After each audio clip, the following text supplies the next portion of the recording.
Suddenly a boom as loud as cannon fire shook the area. Something's wrong, Kano thought. That's no ordinary city noise. A column of black smoke rose up from between two nearby buildings. Passerby stopped and stared, gasping in alarm.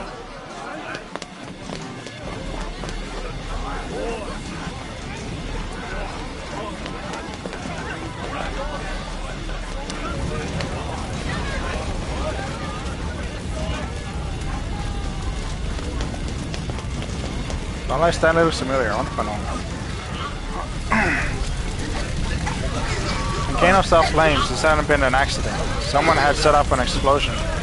Several people were on the ground nearby, evidently injured by the detonation.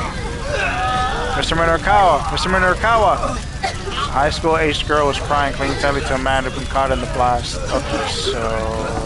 no. Kano recognized her as the girl he talked to earlier during the traffic jam.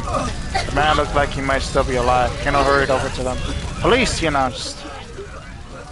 Blood was steaming from the man's mouth. He clearly suffered from internal damage. Hang in there, buddy, Kano told him. Stay with us. The man's face twisted up in pain, but somehow he managed to croak out a few words.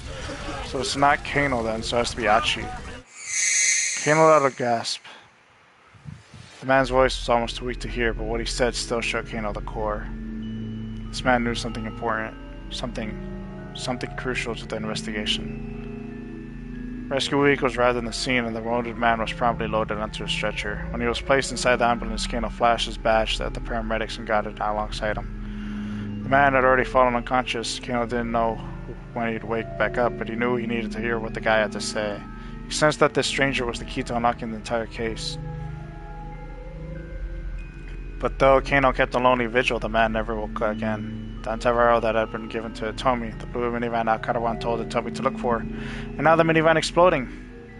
Kano was sure this man had known how all of these tied together, but now the key to solving the case was gone for good. Dang. Okay, so yeah. Okay, so it's not Kano that has to shot something. I guess it has to be Achi then.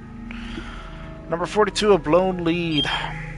Kano tried to get information from a man who was caught in the explosion, Minorikawa, but he arrived too late. If Minorikawa hadn't been caught in the blast, things would have gone differently for Kano. At 15:30, somebody shouts something. Depending on what they shout, both Kano's and Minorikawa's fates may change. That's an even better one. So it has to be Achi then.